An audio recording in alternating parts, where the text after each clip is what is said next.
Oke, selamat malam Bapak Ibu Saudara sekalian. Eh, saya akan membagikan mengenai discipleship in the urban marketplace context. Kita akan sama-sama belajar tentang discipleship in the urban marketplace context. Kita tadi sudah belajar dari Chris Wright bahwa semua orang percaya mestinya adalah menjadi pelayan-pelayan Tuhan di dalam dunia kerja.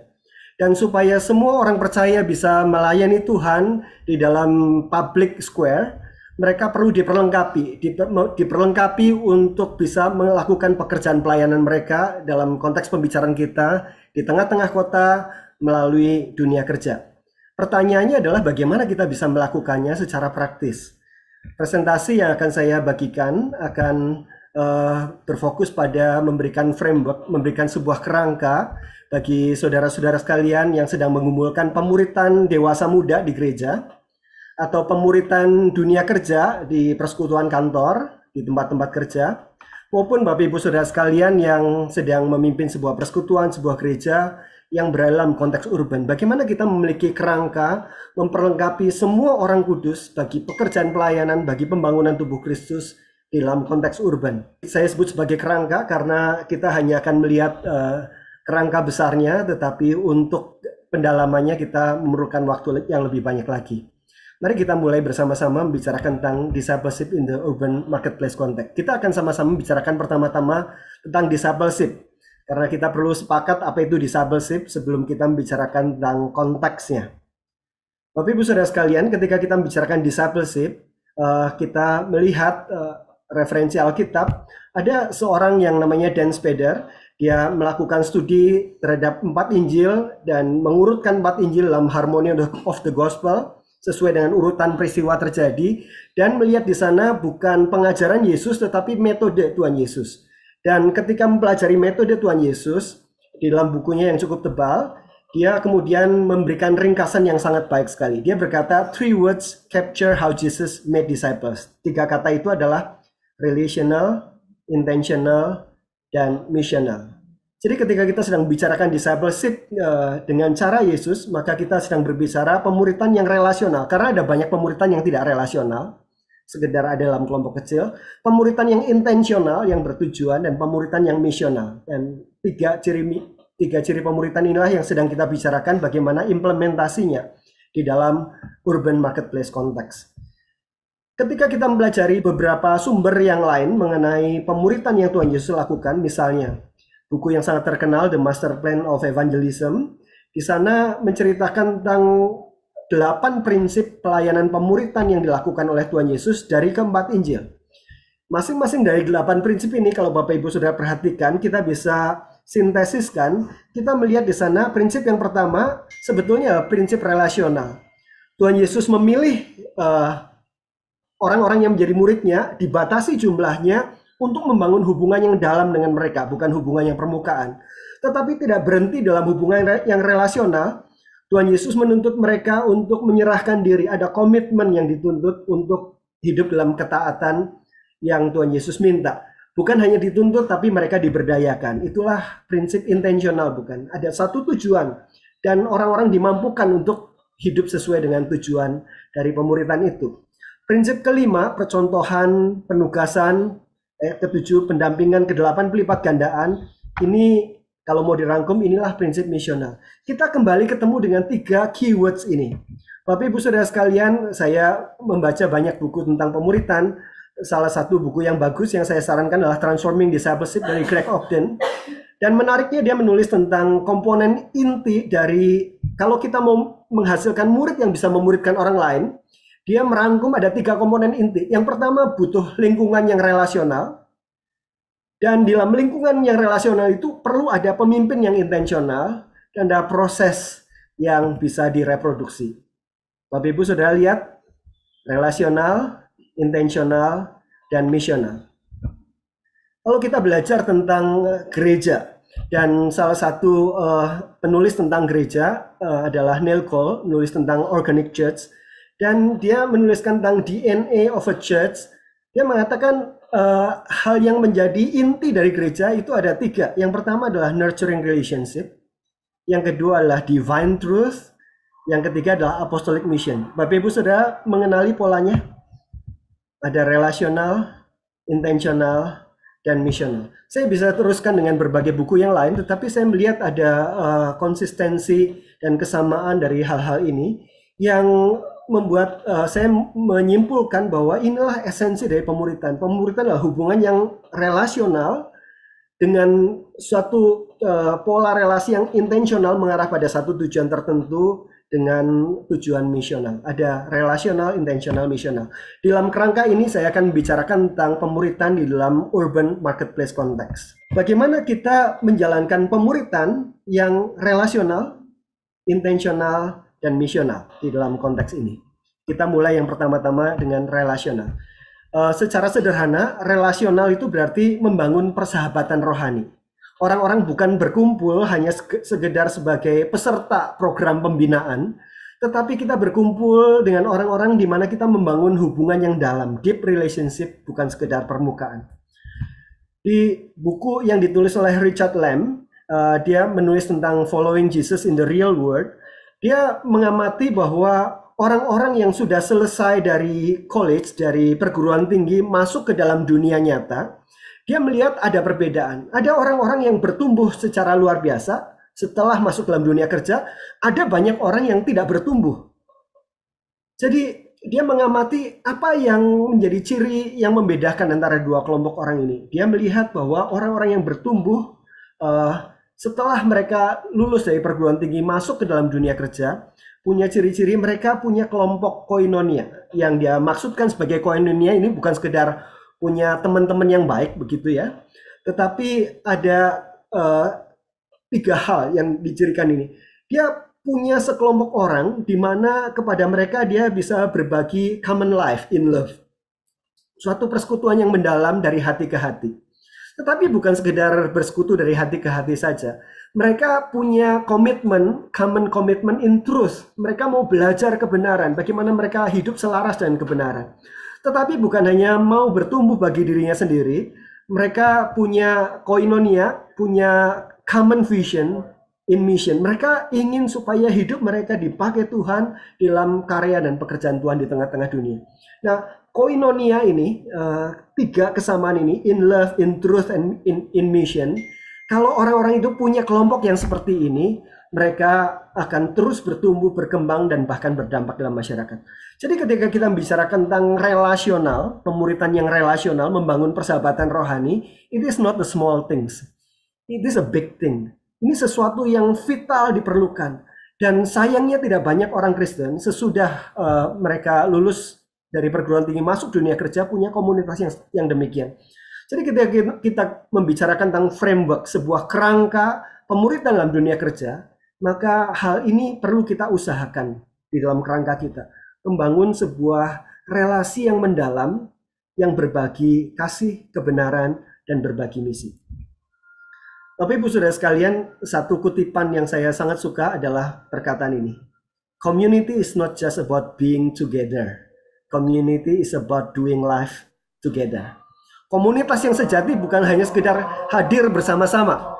Kita bisa ada dalam kelompok kecil dan kita sekedar hadir bersama-sama. Dan itu bukan komunitas. Ketika kita bicara tentang komunitas, itu berarti kita bukan saja being together, tapi doing life together. Apa bedanya being together dan doing life together? Doing life together itu artinya kita berbagi hidup bersama-sama. Kehidupan dalam segala lika-liku, naik turun, jatuh bangun kita jalani bersama-sama dengan sahabat-sahabat rohani kita. Itu adalah satu hal yang perlu menjadi agenda besar kita dalam pemuritan, membangun sebuah komunitas di mana kita bisa doing life together. Secara praktis, ketika kita memikirkan bagaimana struktur pertemuan kelompok kecil di dalam dunia marketplace, kita bisa ditolong oleh pendekatan yang ditulis oleh Mindy Caligur dalam bukunya Steer. Ini singkatan dari Spiritual Transformation in Relationship. Dia membagi relasi pemuritan dalam 3 segmen. Segmen pertama adalah ketika kita learning together. Biasanya ini dalam pelayanan siswa, pelayanan mahasiswa, pelayanan remaja pemuda, kita learning together. Biasanya dicirikan oleh hubungan yang highly directive, di mana ada struktur bahan yang ketat, kita belajar dari topik ke topik, karena itu memang diperlukan. Tetapi ketika kita masuk ke dalam pemuritan dalam dunia kerja, struktur pertemuannya agak berbeda. Tetap ada bahan, tetap ada struktur bahan yang kita bicarakan, konten kebenaran yang kita bahas, tetapi di sana sudah mulai banyak membicarakan tentang yang disebut di sini sebagai highly discerning relationship. Kita mulai membicarakan lebih dalam, lebih luas tentang konteks pergumulan dan kehidupan kita, dan itu menjadi bagian dari struktur pertemuan kelompok kecil kita. Jadi ada banyak live sharing, saling berbagi, saling mendukung di situ, di samping beberapa bahan yang less structured. Ini adalah tahap-tahap hubungan relasional dan pemuritan yang terjadi dalam konteks dunia kerja. Mari kita lanjut ke intentional. Ciri yang kedua, pemuritan yang intentional artinya pemuritan yang memiliki tujuan untuk bertumbuh secara rohani. Kita mungkin sering sekali mendengar kata intentional ya. Apa itu intentional? Intentional didefinisikan sebagai secara sengaja mengarahkan dan memadukan segala sesuatu yang dilakukan kepada suatu tujuan. Itu intentional. Jadi segala sesuatu yang kita bicarakan, pemilihan bahan, bagaimana kita bertemu dan sebagainya, itu diarahkan pada satu tujuan. Nah, itulah intentional. Ada banyak kelompok kecil yang relasional tetapi tidak intentional. Artinya hanya sekedar berkumpul, tetapi kita tidak tahu kita mau menghasilkan apa setelah sekian lama berkumpul. Tetapi intentional berkebalikan dari itu, punya tujuan yang jelas dan segala sesuatu diukur apakah kita sedang mendekati pada tujuan itu. Intentional artinya knowing where to take people and knowing how to help them get there. Tahu kemana tujuannya dan tahu bagaimana membawa orang-orang sampai di sana. Ketika kita membicarakan pemuritan dalam konteks urban marketplace, apa yang seharusnya menjadi intensi kita? Apa yang seharusnya menjadi tujuan kita yang berbeda dengan di dalam konteks yang berbeda, misalnya ketika kita pelayanan mahasiswa atau pelayanan siswa atau pemuda remaja. Apa intentionality dari urban marketplace konteks? Kita ditolong oleh sebuah buku yang sangat bagus yang ditulis oleh Amy Sherman, judulnya adalah Kingdom Calling. Dia memberikan satu konsep yang disebut sebagai vocational stewardship. Vocational stewardship is the intentional and strategic deployment of our vocational power to advance the fortes of God's kingdom. Ini sebuah kata yang perlu di-unpack untuk kita memahami, dan karena kita membicarakan tentang tujuan, maka kita perlu memikirkannya secara lebih mendetail. Terjemahan bahasa Indonesianya kira-kira seperti ini. Vocational stewardship atau penata layanan vokasi adalah pendayagunaan kekuatan vokasi secara intensional dan strategis untuk menghadirkan cicipan kerajaan Allah. Saya tahu beberapa di antara kita sudah lost sampai di sini ya. Mari kita perhatikan beberapa keywords-nya. Tujuan kita adalah menghasilkan orang-orang yang kita sebut sebagai vocational steward. Menjadi para penata layan vokasi. Itulah intensi kita di dalam kita bersama-sama belajar, dimuridkan dan sebagainya di dalam konteks dunia kerja, dalam konteks urban. Menghasilkan vocational steward, penata layan vokasi. Apa itu penata layan vokasi? Penataan vokasi adalah orang-orang yang mendayagunakan kekuatan vokasinya secara intensional dan strategis untuk menghadirkan cicipan kerajaan Allah. Kita ketemu dengan kata kekuatan vokasi dan cicipan kerajaan Allah. Izinkan saya untuk menjelaskan hal itu. Mendayagunakan kekuatan vokasi. Apa itu kekuatan vokasi? Ada hal-hal yang kita miliki, yang kita peroleh, kita dapatkan karena kita berada dalam satu vokasi tertentu, suatu pekerjaan tertentu. Pekerjaan kita membuat kita punya knowledge, punya expertise, punya skills, punya posisi, punya pengaruh, punya jejaring yang tidak akan kita miliki kalau kita tidak masuk dalam pekerjaan itu. Kita punya platform sehingga kita didengar sebagai narasumber di bidang itu. Kita punya reputasi, kita punya finance dan sebagainya. Itulah yang disebut sebagai vocational power. Ketika kita sedang melakukan pemuritan dunia kerja, kita sedang memuridkan orang-orang yang diberi anugerah oleh Tuhan dengan vocational power. Kita memiliki orang-orang yang bergerak di bidang hukum, di bidang teknologi, di bidang pendidikan dan sebagainya. Orang-orang yang punya vocational power. Tetapi tidak semua orang yang punya vocational power, tidak semua orang Kristen yang punya vocational power ini mendayagunakan secara intensional dan strategis powernya untuk menghadirkan cicipan kerajaan Allah. Kita sampai pada keywords yang kedua, cicipan kerajaan Allah. Apa itu cicipan kerajaan Allah? Ini terjemah dari The Foretaste of God's Kingdom. Kalau kita bicarakan tentang cicipan, saya mengingat tentang sendok ini ya. Bapak Ibu Saudara sekalian, kalau ketika kita pergi ke supermarket misalnya, di sana ada outlet es krim Baskin Robbins misalnya. Ini saya tidak menjadi marketing mereka ya, ini hanya ilustrasi saja. Saudara-saudara akan diberi sendok kecil ini, warnanya purple. Saudara-saudara akan boleh mencicip sedikit es krim itu, kita bisa pilih kita mau yang mana, begitu ya. Nah, ketika kita pilih rasa yang ini akan diambilkan dan kita bisa mencicip rasanya. Tujuan mencicip itu apa? Tujuan mencicip adalah ketika orang merasakan betapa enaknya, maka dia ingin mendapatkan sesuatu yang lebih banyak lagi, yang lebih penuh lagi. Dan itulah yang disebutkan sebagai menghadirkan cicipan kerajaan Allah.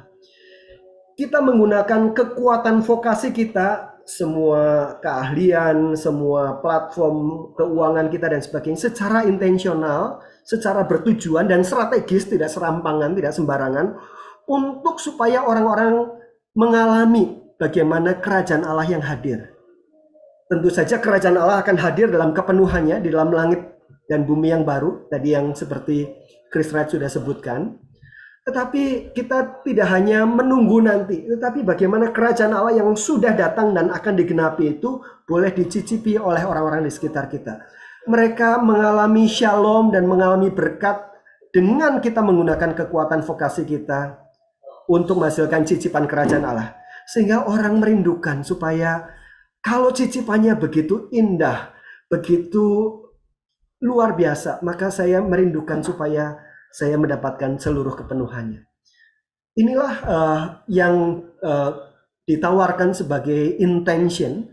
Kita ingin menghasilkan orang-orang yang memandang kehidupannya sebagai penata layan dari vokasi, kekuatan vokasi yang Tuhan berikan untuk secara intensional, untuk secara strategis menghadirkan cicipan kerajaan Allah. Saya bayangkan kalau banyak orang-orang Kristen ditolong, ditumbuhkan, diperlengkapi dan menghidupi identitas ini, maka kekristenan dan dunia di sekitar kita akan sangat berbeda. Bapak Ibu Saudara sekalian, ketika kita membicarakan tentang intention, tujuan akhir, maka kita perlu juga membicarakan tentang tahapan-tahapan sampai ke sana. Tidak mungkin kita tiba-tiba jam ke sana. Yang kita bicarakan tadi adalah vocational disciple making di dalam gambar yang Bapak Ibu lihat di depan. Nah, untuk membicarakan vocational disciple making, kita perlu make sure bahwa sudah terjadi foundational disciple making dan formational disciple making. Jadi sangat baik jika ketika orang-orang masih remaja, pemuda, siswa atau mahasiswa, mereka sudah mengalami yang namanya foundational disciple making. Artinya orang sudah menerima Kristus sebagai Tuhan dan Juru Selamat pribadi, dibimbing dalam dasar-dasar iman mereka. Kemudian masuk formational disciple making. Mereka tahu bagaimana bertumbuh di dalam segala hal ke arah Kristus. Dan ketika itu mereka diperlengkapi dalam vocational disciple making. Sangat baik jika selama persekutuan remaja, pemuda, mereka sudah dimuridkan. Selama siswa, mahasiswa sudah dimuridkan, foundational, formational, sehingga bisa dilanjutkan dalam vocational disciple making. Tetapi kalau that is not the case, kalau ada orang-orang yang baru dijangkau ketika masuk dunia kerja, make sure bahwa hal-hal dasar ini juga sudah diperlengkapkan. Oke, ini adalah intentional. Kita sudah belajar pemuritan yang relasional, membangun persahabatan rohani, pemuritan yang intensional, menghasilkan pertumbuhan rohani, dan terakhir yang ketiga, pemuritan yang misional, yang menghasilkan pelipat gandaan rohani. Kita belajar dari Tim Keller. Ketika kita bicarakan konteks kota, ada banyak hal yang bisa kita kerjakan di kota, tetapi ada tidak banyak hal-hal yang super strategis kalau kita kerjakan di kota. Dia bilang bahwa jika kita ingin agar kehidupan manusia di dunia dibentuk dan dipengaruhi oleh Kristus, maka kita harus pergi ke kota. Apa yang terjadi di kota akan mempengaruhi tempat-tempat yang lain, akan mempengaruhi desa. Apa yang terjadi di desa belum tentu mempengaruhi kota. Di kota kultur dipengaruhi. Pemikiran-pemikiran dipengaruhi dan pengaruhnya akan melebar lebih daripada kota. Kalau kita ingin agar kehidupan manusia dipengaruhi oleh Yesus, maka kita harus pergi ke kota. Ketika kita bicara tentang urban marketplace, maka ada beberapa pointers yang ditolong oleh Tim Keller untuk kita fokuskan secara strategis. Ada 4 kelompok orang yang dijangkau secara strategis di kota. Yang pertama adalah urban poor, orang-orang miskin. Di kota banyak orang datang untuk mencari pekerjaan, tetapi banyak di antara mereka, dikatakan mungkin sekitar 30%, akan berakhir di rumah-rumah kumuh karena mereka perlu pekerjaannya tetapi mereka tidak bisa mengusahakan tempat tinggalnya. Dan ada begitu banyak permasalahan sosial di sana. Ketika kita berbicara tentang urban mission, kita bicara tentang urban poor. Yang kedua, Tim Keller mengatakan kita berbicara tentang urban unreached. Pada masa yang lampau, jumlah orang yang di kota lebih sedikit, jauh lebih sedikit daripada orang-orang yang berada di konteks desa, di rural. Tetapi kita sekarang sudah hidup dalam dunia di mana jumlah orang yang tinggal di kota sekarang pada hari ini sudah lebih banyak sedikit daripada di desa. Tetapi pada tahun 2050 nanti, orang-orang yang tinggal di kota itu dikatakan 7 dari 10 orang di dunia. Artinya akan lebih banyak orang di kota. Dan Tuhan sedang membawa banyak orang termasuk suku-suku terabaikan untuk memenuhi kota-kota kita. Kita dalam strategi yang sebelumnya kita mengutus orang ke suku-suku terabaikan di tempat-tempat yang lebih terasing, tetapi sekarang Tuhan membawa suku-suku terabaikan ke kota-kota kita dan kita sebagai urban church bisa menjangkau mereka. Instead of sending, kita mungkin akan lebih banyak welcoming di urban unreached ini. Yang ketiga adalah generasi muda. Yang paling banyak berpindah ke kota adalah generasi muda ini karena pendidikan, karena pekerjaan. Kalau kita mau melayani generasi muda, kita tidak melayani mereka di desa. Kita melayani mereka di kota, di mana mereka akan datang dan bekerja dan belajar di sini. Kemudian di kota ada para influencers, orang-orang yang marketplace, orang-orang yang mempengaruhi seni, budaya, teknologi, dan sebagainya ada di sana. Ini adalah beberapa pemikiran strategis yang perlu kita pikirkan kalau kita mau memikirkan penjangkauan secara misi. Tetapi secara luas, Bapak Ibu Saudara sekalian, dikatakan oleh Gabe Lyons di dalam The Next Christians, kalau kita mau mengaruhi society secara penuh, kita perlu menggunakan berbagai aspek vocational calling. Di bisnis, media, seni, entertainment, social sector, government, education, dan church. Jadi kita punya orang-orang Kristen dalam marketplace, tetapi orang-orang Kristen ini belum tentu sedang melakukan sesuatu untuk mengaplikasikan vocational calling mereka untuk menjadi garam dan terang di tengah-tengah dunia. Pemuritan dunia kerja di dalam konteks urban adalah pemuritan yang intensional untuk menghasilkan orang-orang yang bisa misional di dalam dunia kerja mereka, bukan sekedar maintenance supaya mereka tetap Kristen.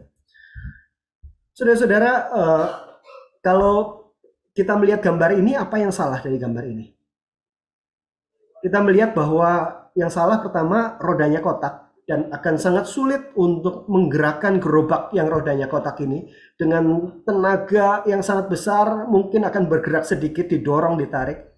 Dan yang kedua yang salah adalah, yang diangkut adalah roda-roda bundar, Bapak Ibu Saudara sekalian. Bukankah gambaran ini menggambarkan tentang kondisi urban marketplace di antara orang-orang Kristen? Kita punya banyak roda-roda bundar, orang-orang dengan vocational power yang luar biasa, orang-orang yang punya skills ini dan itu, punya finance, punya platform, punya network yang luar biasa. Tetapi kenapa pelayanan di dalam berbagai aspek sangat sulit dikerjakan, seperti menggerakkan roda kotak ini? Karena orang-orang ini tidak menyadari tempat dan panggilannya. Dan kalau sudah menyadari, mereka tidak di-channelkan untuk memenuhi tempat dan panggilannya itu. Mari kita bayangkan kalau orang-orang percaya di dalam dunia kerja, dalam konteks urban ini, menyadari vocational power mereka, dan mereka menggunakannya secara intensional dan strategis untuk menghadirkan cicipan kerajaan Allah. Maka roda-roda bundar yang diangkut ini akan memenuhi tempat dan panggilannya, pekerjaan pelayanan bisa terlaksana. Dan ini terjadi kalau kita memperlengkapi orang-orang kudus bagi pekerjaan pelayanan. Urban marketplace di dalam konteks pemuritan kita bertujuan untuk melipat gandakan murid-murid Kristus yang kemudian akan memenuhi tempat dan panggilannya menjadi roda-roda bundar yang ada pada poros roda itu, supaya ketika mereka ada di dalam tempat dan panggilannya, mereka sedang mengerjakan misi Tuhan bagi kemuliaan Tuhan di tengah-tengah dunia, di dalam profesi mereka, melalui vocational power mereka, bagi kemuliaan nama Tuhan. Bapak Ibu Saudara sekalian, demikian framework yang bisa saya bagikan tentang apa yang perlu kita pikirkan, apa yang perlu kita usahakan, checkpoint kita tentang kalau kita mau melihat urban marketplace disciples itu di nurture, diperlengkapi dan diutus. Tuhan memberkati.